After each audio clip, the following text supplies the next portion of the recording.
I carry the Thai food up the stairs, the plastic bags cutting into my fingers.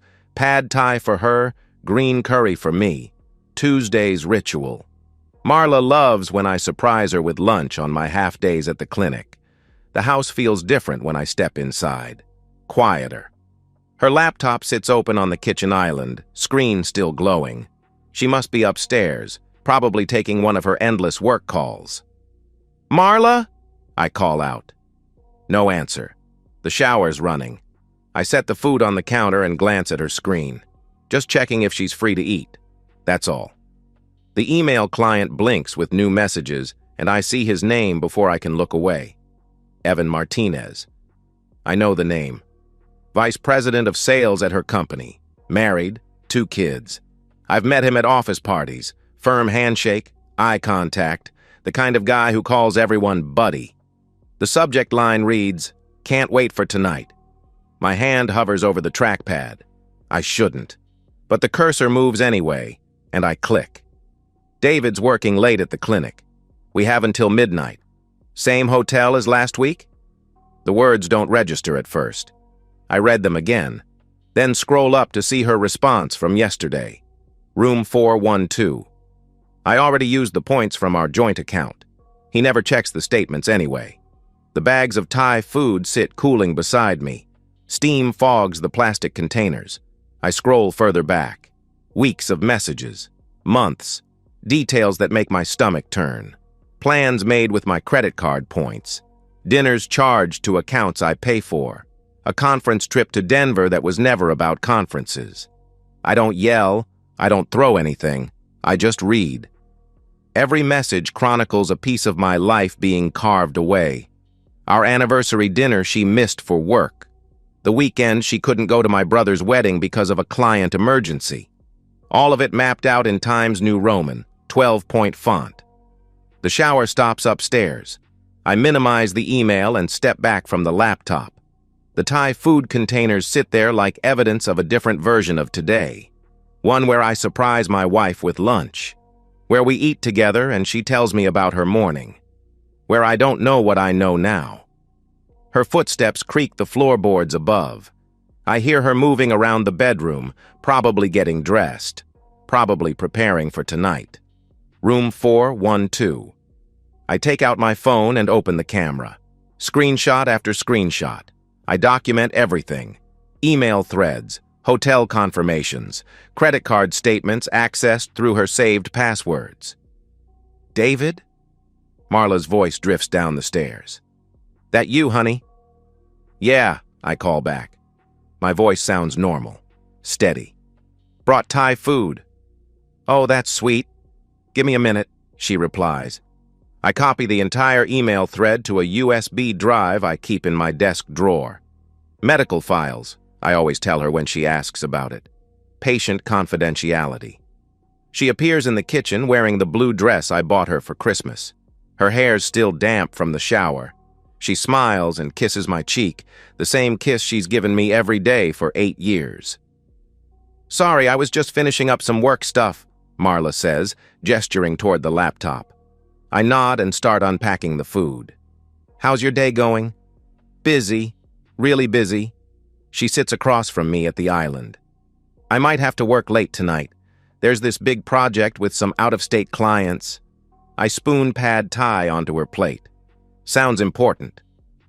"It could be huge for my career," Marla says, taking a bite and closing her eyes. "God, this is perfect. You know exactly what I need." I eat my green curry and watch her face. She's animated when she lies, uses her hands more, touches her hair. 8 years of marriage and I never noticed before. Or maybe I never had reason to look. "Will you be very late?" I ask.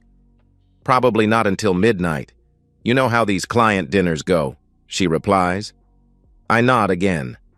Room 412. Our credit card points. She reaches across and squeezes my hand. "Thank you for understanding. I know I've been working a lot lately."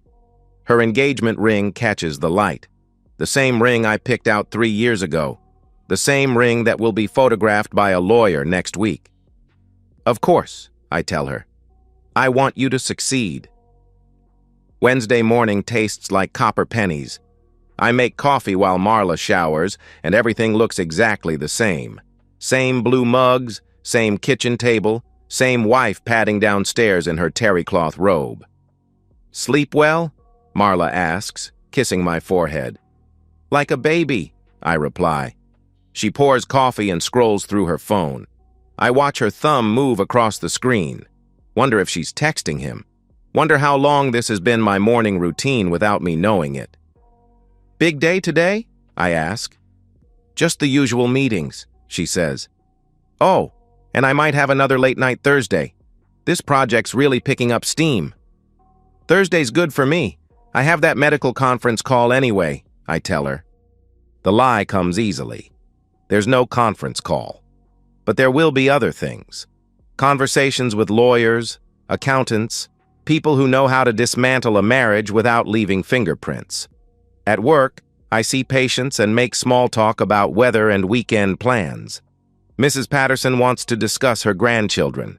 Mr. Reynolds complains about his knee replacement. Normal people with normal problems.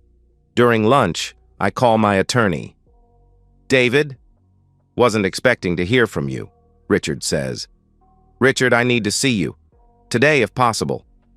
"Everything all right?" "No." He fits me in at 4. His office smells like leather and disappointment. I hand him the USB drive and watch his face change as he scrolls through the emails. "Jesus, David, this is..." Richard shakes his head. "How long?" "At least 6 months. Maybe longer." "You have the prenup I drafted?" he asks. "In my safe at home." "Good. That protects the house and your practice, but we need to move fast on the joint accounts." He leans back in his chair. "How do you want to handle this?" I've been thinking about that question for 36 hours. "Completely." "Define completely," Richard says. "I want her to understand what she's lost." Richard nods slowly. "I can work with that." Thursday evening, I come home with Chinese takeout. Different restaurant, same ritual. Marla's at the kitchen table, laptop closed, phone face down. "You're home early," she says. "Conference call got canceled," I reply, setting the bags on the counter. "Thought we could eat together." She smiles, but it doesn't reach her eyes. "That's nice. I was just finishing up some emails." "For tonight's client dinner?" I ask. "Exactly." The lie flows like water. "Should be done by 10 this time." I serve lo mein onto her plate. She talks about her day, about difficult clients and demanding deadlines. Creates an entire fictional universe where her work matters more than our marriage, where late nights mean career advancement instead of hotel rooms. "You know what?" Marla says, reaching across to touch my hand. "I'm really grateful for how supportive you've been. Some husbands would be jealous of all the time I spend at work." "I trust you," I tell her. The words hang in the air like smoke. She squeezes my hand tighter. "I love you, David," she says. "I love you too." And I do. That's the part that makes this hurt. I love the woman who existed before I read those emails. I love the wife who used to tell me about her day without editing out the important parts. I love the person I thought I married, but that person never existed. There's only this woman, sitting across from me, planning to spend our credit card points on another night with someone else's husband. She leaves at 7:30, wearing the black dress I complimented last month. Tells me she looks forward to coming home to me. Kisses me goodbye like she means it. I wait until her car disappears around the corner. Then I call Richard. "It's time," I say. Friday morning, I transfer our joint savings into my personal trust. Legally bulletproof, according to Richard. Established before our marriage for medical malpractice protection. Marla signed the papers 3 years ago without reading them. The bank manager, Janet, handles everything with professional discretion. She's processed enough divorce paperwork to recognize the signs. "Will Mrs. Grayson need access to these funds?" Janet asks. "Not anymore," I reply. "I withdraw enough cash to cover my expenses for the next month." Leave her checking account with exactly what she contributed from her last paycheck. Nothing more. At home, I draft an email to Whitmore Corporation's compliance department. No names in the subject line. Just ethics violation, misuse of corporate resources. The email is clinical, factual. I attach screenshots of Evan's messages about using company credit cards for personal expenses, hotel rooms that weren't related to business, dinners that violated conflict of interest policies. I don't mention my wife by name. I don't have to. The evidence speaks for itself. Richard reviews the email before I send it. This will destroy both of them, he tells me. Good, I say. You sure about this? Once you send it, there's no going back. I think about Tuesday's Thai food getting cold on the counter, about her hand squeezing mine while she lied about client dinners, about our credit card points buying hotel rooms for her affair. I'm sure. The email sends at 2:47 p.m. I have a patient consultation at 3. Normal life continuing while I systematically dismantle hers. That evening, Marla comes home unusually quiet. She goes straight upstairs without our usual kitchen table conversation. I hear her on the phone, voice muffled through the bedroom door. She comes down an hour later, pale. Everything okay? I ask. Just work stuff. Really stressful day, Marla replies. I nod and return to my medical journal. She sits beside me on the couch, closer than usual, rests her head on my shoulder. David, she says. Yeah? If something happened at work, something really bad, you'd still love me, right? I close the journal and look at her. Her eyes are red. She's been crying. Of course, I tell her. We're married, for better or worse. She curls against me and I stroke her hair like I have 1,000 times before. She feels smaller somehow, fragile. I need to tell you something, Marla whispers. My hand stops moving. What? She's quiet for so long I think she's fallen asleep. Then, never mind. It's not important. Saturday morning I make pancakes. Old recipe from my mother. Marla pushes them around her plate without eating. You feeling all right? I ask. Just tired, she says. Her phone buzzes constantly. Text after text.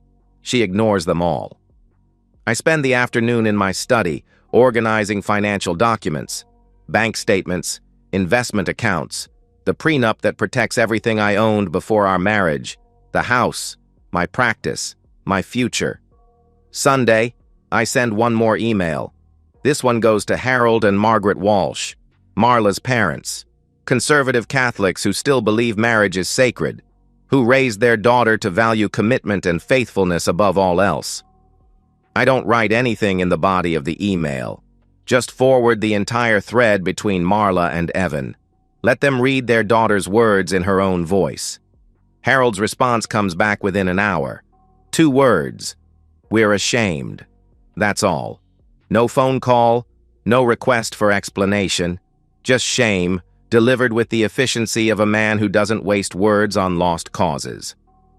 I delete the email thread and clear my browser history. Cover my tracks like I'm committing a crime instead of revealing one. Marla spends Sunday in bed. Says she has a migraine. I bring her water and aspirin, and she looks at me like I'm a stranger. Why are you being so nice to me? She asks. You're my wife, I reply. She starts crying then. Not gentle tears, but gut-wrenching sobs that shake the bed. I sit beside her and rub her back until she falls asleep. Monday morning, everything changes. Marla's phone rings while she's brushing her teeth.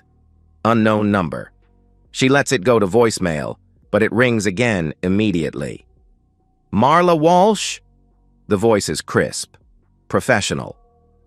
This is Jennifer Kim from Human Resources at Whitmore Corporation. We need you to come in this morning, 9 o'clock. I'm getting dressed when she hangs up. Her face has gone completely white. What was that about? I ask.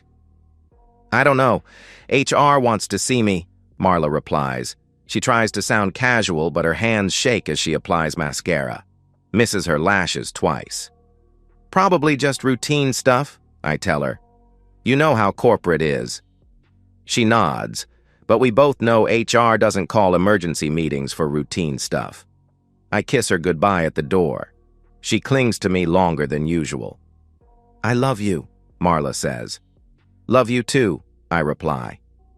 Her car backs out of the driveway at 8:45.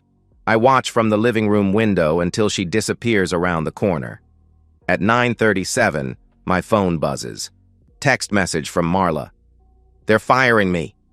No explanation, no details. Just 5 words that confirm what I already know. I don't respond. Another text at 10:15. Evans resigned. Then, someone reported us. Then, David, I need to come home. I turn off my phone. The afternoon stretches like dental surgery. I see patients and pretend to care about their problems. Mrs. Chen's diabetes, Mr. Foster's high blood pressure, real issues that have solutions. At 5 o'clock, I drive home through suburban streets that look exactly the same as they did this morning. Same mailboxes, same lawns, same life, except now my wife knows what I know. Her car sits in the driveway, engine cold. She's been home for hours. I find her at the kitchen table still wearing her work clothes. The clothes she put on this morning believing she still had a job. A stack of papers sits in front of her. Termination documents, security badge surrender forms, the bureaucratic debris of a career ending in disgrace. David, Marla says. Her voice is barely a whisper. I hang my keys on the hook by the door. How was your day? She looks at me like I've slapped her. You know how my day was. Do I ask. Someone sent HR our emails, mine and Evans. She pushes the papers toward me. They fired me for misuse of company resources and violation of ethics policies. I pick up the termination letter. Read it slowly. The language is formal but devastating. Immediate termination. Forfeiture of severance. Professional references declined. That's terrible, I say. Any idea who might have reported you? Her eyes narrow. You tell me. I set the papers back on the table. Meet her gaze directly. I have no idea what you're talking about. Someone had access to our private emails, David. Someone who wanted to destroy us, she says. Us? I ask. Me and Evan. Ah. I nod. Right. You and Evan. She stands up so fast her chair tips backward. Don't do that. Don't act like you don't know what's been happening. What's been happening, Marla? I ask. Her face crumples. I made a mistake, a huge, terrible mistake, but I never meant for it to go this far. What mistake? You know, she says. Say it. She wraps her arms around herself. I was having an affair. The words hang between us like a bridge neither of us wants to cross. With Evan Martinez, I say. Yes. For how long? 6 months, Marla replies. Using our credit card points for hotel rooms? She flinches. Yes. Lying to me about client dinners and conferences? Yes. Planning to see him tonight after lying about working late? Yes. The word comes out like a sob. I nod and walk to the refrigerator. Open it. Look inside. Nothing I want to eat. I'm going to file for divorce, I tell her. She makes a sound like air leaving a punctured tire. David, please. We can work through this. I'll do anything. No, I say. I love you. I chose you. I married you, Marla pleads. I close the refrigerator and turn to face her. You chose him every night for 6 months. You chose him when you used our money to pay for hotel rooms. You chose him when you lied to my face about client dinners. I was confused. It didn't mean anything, she says. It meant everything. Her phone buzzes on the table. Text message. She glances at it, then at me. It's my dad, Marla says. He says Mom won't talk to me. That's unfortunate, I reply. David, someone sent them the emails too. My parents know everything. I shrug. Truth has a way of getting out. She stares at me for a long moment. You did this. You sent everything to HR, to my parents. Did I ask. Stop playing games. You destroyed my life, she says. I didn't destroy anything. I just stopped pretending it wasn't already destroyed. She lunges toward me, but I step back. She stumbles and catches herself against the kitchen island. You self-righteous bastard, Marla hisses. You think you're so perfect, so morally superior.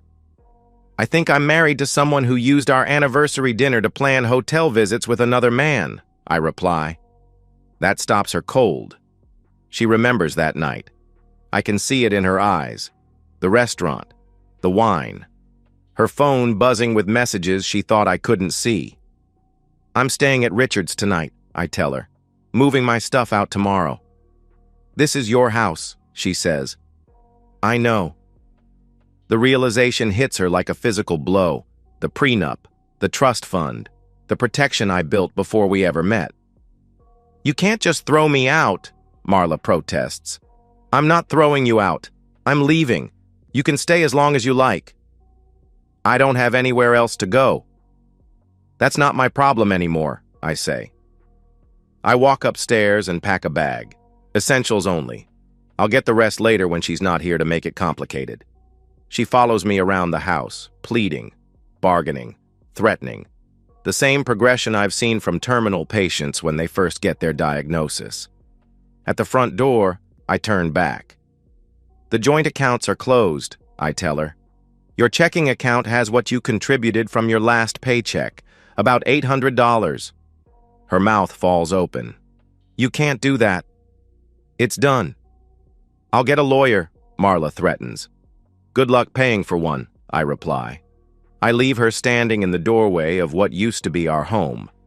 In my rearview mirror, I see her collapse onto the front steps. My phone stays off for the rest of the night. Tuesday morning brings official confirmations. Richard forwards me the termination notice from Whitmore Corporation. Professional language that translates to complete disgrace. Marla Walsh is officially unemployed, disgraced, and unemployable in her field. The efficiency is beautiful.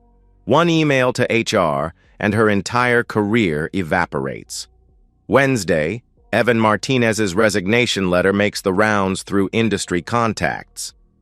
Pursuing other opportunities, it claims. But everyone knows what that means when it comes this fast after termination rumors. I spend the morning at Richard's office, signing divorce papers. The prenup makes everything clean, simple. What's mine stays mine. What's hers becomes irrelevant. She'll contest it, Richard warns. Let her try, I say. Without income, she can't afford representation. I know. Thursday afternoon, Richard calls with an update. Whitmore's legal department contacted me. They're not pursuing criminal charges, but they want full restitution for misused funds, about $12,000. Does she have it? I ask. Not anymore, he replies. The number shouldn't satisfy me, but it does. $12,000 in hotel rooms and dinners. Our marriage purchased one night at a time with my money. Friday brings the final piece. I'm reviewing patient files when my assistant Janet knocks on my office door. Dr. Grayson? There's a woman here to see you. Says she's your wife, Janet announces. I look up from the charts. Former wife, and no, I don't have time to see her. She seems upset. She can make an appointment like everyone else, I tell her. Janet nods and closes the door. 10 minutes later, she's back. She left this. She hands me an envelope with my name written in Marla's careful script. I wait until Janet leaves before opening it. Single sheet of paper. Her handwriting shaky but legible. David, I know what you did. I know you planned this. Destroyed my job, my family, my life. For what? Revenge? Justice? Some twisted sense of satisfaction? You want to know the truth? I was going to end it with Evan. That night you brought Thai food home, I was upstairs deciding how to tell him it was over. I chose you. I was choosing you. But you'd already decided to destroy me. I hope you're happy. I hope this gives you whatever you were looking for. Because you didn't just end our marriage, David. You ended me. I loved you. Despite everything, I loved you until the very end. Marla. I read the letter twice, then folded it neatly and put it in my desk drawer with the divorce papers. She was going to end it. Maybe. Probably not. But even if she was, it doesn't matter. The damage was already done. 6 months of lies don't get erased by one moment of clarity. The weekend passes quietly. I move my remaining belongings out of the house while she's gone. Leave my key on the kitchen counter. The same counter where I discovered her affair 2 weeks ago. Monday morning, I drive past our old neighborhood on the way to work. The house looks empty. No car in the driveway. Windows dark. I wonder where she went. Then I stop wondering. Tuesday, Richard calls with the final decree. The divorce is official. 8 years of marriage dissolved in less than 2 weeks. The efficiency of legal destruction. She never showed up to contest it, Richard tells me. Where is she? I ask. Does it matter? It doesn't. But I'm curious about the aftermath. About what happens to someone when their entire life implodes in the span of a week. Wednesday provides the answer. I'm driving past the Office Max Plaza when I see her through the window of Pro Staff Temporary Services, sitting in a plastic chair, clutching a cheap purse against her chest like armor. Her hair is different, shorter, darker. The expensive highlights grown out and chopped off by someone who learned cutting hair from YouTube videos. I park and walk inside. Tell the receptionist I need copies made. Point toward the machine in the corner where I can see her clearly. She's filling out paperwork on a clipboard. Employment application, references, skills assessment. The same forms desperate people fill out when they need any job that pays anything. Her clothes are from Target, maybe Walmart. The black dress she wore to hotel rooms replaced by polyester that pulls across her shoulders, shoes with scuffed heels, a wedding ring that's been moved to her right hand. She looks up when I walk past. Our eyes meet for exactly 3 seconds. In those 3 seconds, I see everything. The recognition, the shame, the knowledge that I orchestrated every piece of her current situation. The realization that the man she married became someone she never knew existed. I see her life reduced to plastic chairs and job applications. Her career destroyed. Her family ashamed. Her future condensed to minimum wage and studio apartments. I see the woman who lied to my face about client dinners while planning another night with someone else's husband. I see justice. She doesn't say anything. Doesn't try to approach me. Just looks away and returns to her paperwork. Pretends I'm not there. I make my copies and leave. In the parking lot, I sit in my car for a moment and watch her through the window. She's talking to a counselor now, probably explaining why she left her last job, probably lying about the circumstances. My phone buzzes. Text message from Richard. Marla's attorney called. She wants to negotiate a settlement for spousal support. I delete the message without responding.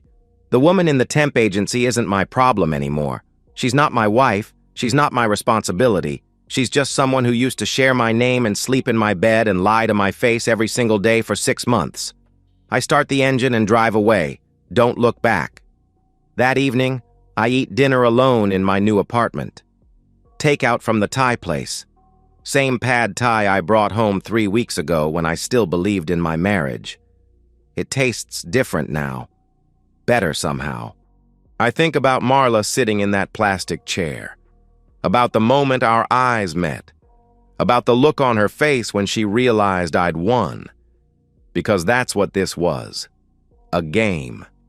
She started it the first time she lied about working late. The first time she used our credit card points for someone else.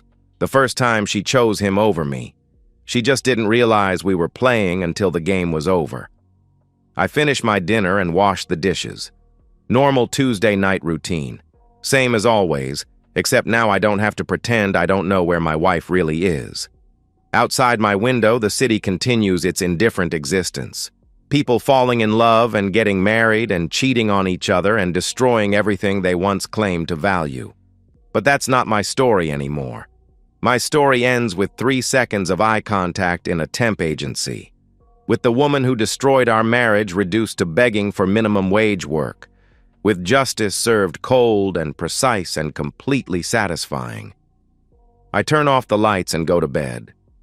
Sleep comes easily now. The dreams, when they come, are peaceful. And that's the end of today's story. If you enjoyed it, please give this video a thumbs up and drop a comment below. Your support helps the algorithm push my content further. If you're new to the channel, don't forget to hit that subscribe button. It really helps me keep creating more stories for you. Thanks for watching, and I'll see you in the next one.